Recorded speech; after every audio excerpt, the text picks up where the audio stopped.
how many days is this that you've been sick? 5 days.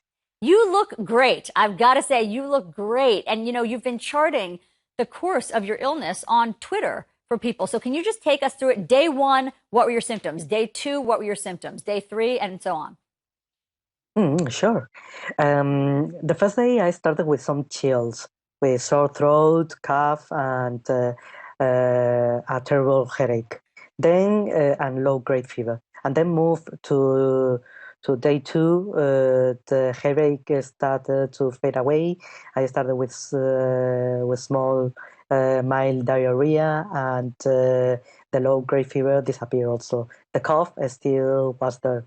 And day 3, I started to feel a little bit of your lungs. And what if we could just put those up again? What it's hard for us to know what we're seeing, of course, but what do you see happening in your lungs through day 4? What I see, my ultrasound is opacities, which is correlates with a pneumonia. So the translation to my ultrasound will be pneumonia. So you had pneumonia. You developed pneumonia because of this. Yes. The pneumonia is common in this disease, and right now I'm doing just fine. That's amazing, doctor, and we're so happy to hear that. You are, as we say, a doctor at University Hospital in Madrid, Spain.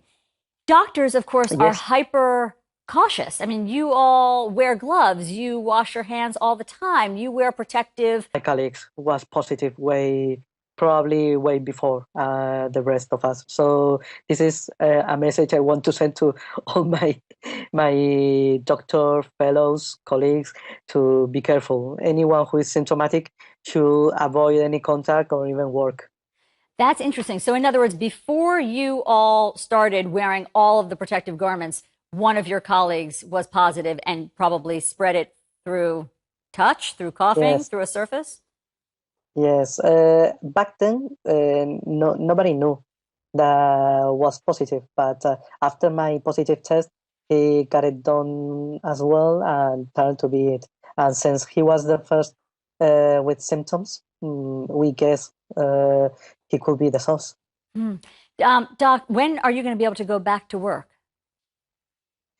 Probably in 1 week time. Hopefully, if everything goes right, I can, as soon as I don't have symptoms, I can repeat my test, and if it turns negative, I can go back to work. And probably my bosses will put me in the front line to see all patients. Well, Dr. Yale Tang, thank you so much for sharing your personal story with us today. All week long, we've been getting all sorts of questions about the coronavirus. They keep coming in. They're different questions from last week and different from the week before. So we wanted to try and answer as many of them as possible. So the first question, when it comes to taking precautions against COVID-19 or the novel coronavirus in the office, what can employees do? I think the basics definitely apply, obviously. If you are sick, don't come to work. I mean, that's true with or without a coronavirus infection spreading. If you see somebody sick, obviously don't be near that person.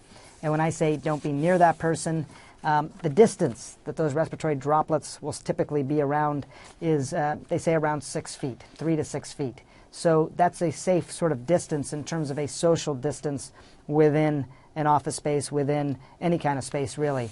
And by the way, that's why a lot of these big mass gatherings are increasingly getting canceled, because it's hard to find the social distance if people are sitting right next to each other or standing right next to each other. So keep the distance, stay home if you're sick, clean surfaces as much as possible. You know, be that crazy person with the wipes for a while. I have been that crazy person for a long time. I think it can really be a benefit. What are some of the common ways people spread germs and viruses in the offices? Same thing. They spread it typically through these respiratory droplets and then by touch. Touching things, moving your hand, touching something else, moving the virus from one place to another place, and then someone touches it and they get infected. So try not to touch things. I think it's hard. And when I say touch things, I mean touch objects, touch surfaces, touching your face. Try not to do that as much as possible. What would you do? What would you recommend to keep our mental health in check as we increase social distancing and working remotely? It's a great question, and I'm thinking about it a lot personally with my own family, my own friends. First of all, social distancing does not need to mean social isolation. Okay, I think there's many ways that we can still stay connected, and maybe we can even stay more connected than we typically do.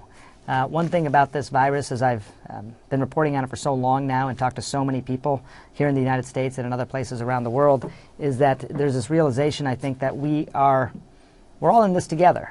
This is a pathogen that affects everyone and doesn't discriminate against anyone.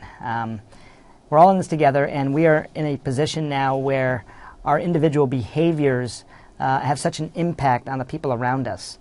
Your health is so dependent on how I behave, and my health is so dependent on how you behave. So if you are practicing good hygiene and making sure you're not a source of spread, you're doing it not just for yourself, you're doing it for all the people around you as well. And I think there's something that's in a way, it brings us together in a way that I have not seen before. And I think that hopefully maybe that relieves a little bit of anxiety and brings us together.